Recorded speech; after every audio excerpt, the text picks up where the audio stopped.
looked at once we sit down and talk about it and figure out where we went wrong. Because, like you know, every single exit poll said that we were winning. The entire country was expecting us to win, but clearly, exit polls are not to be believed in the future at all. This is one lesson that I have learned at least.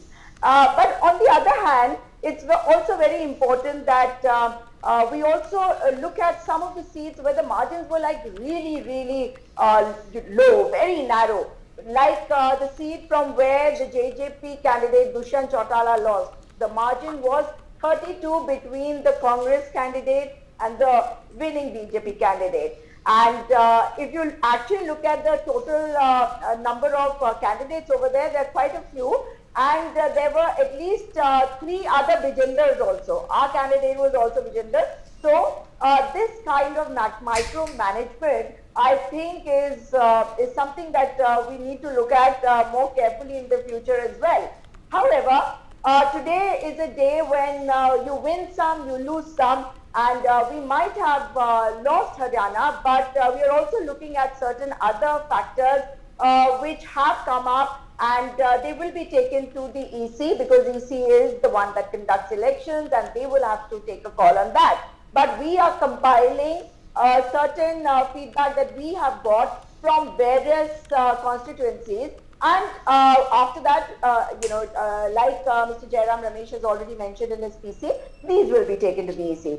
However, it is a great moment of rejoicing for all of us, because finally, after 10 years, elections were held in Jammu and Kashmir, even though I can't call it a state anymore. And we have promised that we are going to work towards restoration of statehood of Jammu and Kashmir, which will happen from the center, and we will ensure that that happens. So today is a day when we've lost Haryana, but we have gained Jammu and Kashmir, and the NC Congress combined is going to give the people of Jammu and Kashmir their own government, for which they have been waiting a long time. You know, I don't agree that these are issues that cannot be resolved. We live in a democracy, and in our party also, maybe this democracy is a little in excess, but it is democracy. We are able to speak our minds, and of course, sometimes the message which goes out into the public can be wrong. I don't deny that. However, the micromanagement of the BJP is what, one of the important things that we need to look into. And the fact that somebody was mentioning how we have not done well, and everybody seemed to be wanting to talk about how Congress hasn't done well. And it has been happening through the day, in spite of the fact that we won one state and they won, BJP has won another state. What are the takeaways from here?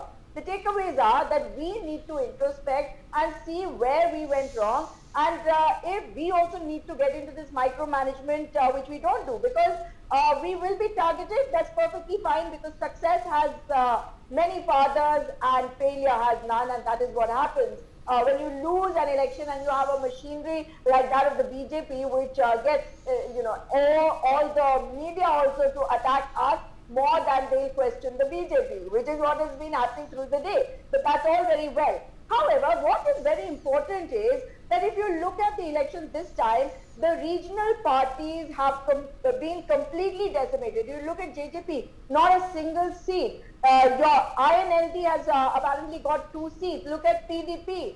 So the regional parties, which were always which played a very major role, have been sidelined, and now this bipolarity in elections will also be we'll have to look at it in a different way and try to work around this as well.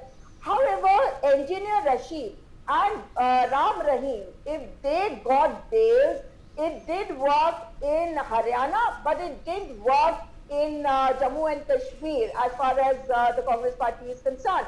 So it worked in our favor, the entire scenario. So the point is that when you are working with people, no matter who says what, because I just heard Sumit P.G. say that Muslims will not vote for BJP. So is the BJP trying to say that they do not, they do not aspire for the Muslim votes? And if, because सबका साथ सबका विकास कैसे होगा if you are going to look at the Muslims in a way that they are not going to vote for you. You have to work for everybody, no matter which party you are. And for us, whether they are Brahmins or Thakurs or Dalits or backward classes, we do need everybody's vote, and that is how we work. And what we say when we talk about the caste census is entirely different, so the two things should not be mixed up. We are talking about giving a platform to everybody according to their community, the size of their community, so that they can come forward. A country can only progress when every single person, every single community gets that platform, gets those opportunities where they can better themselves. So everything gets mixed up, and BJP is an expert at doing that. I concede that. But today, I think we will be going back to the drawing board and look at the mistakes we made. We will be studying that, and we will see how we can get into this management, maybe not micromanagement BJP style, but definitely management at the lowest level.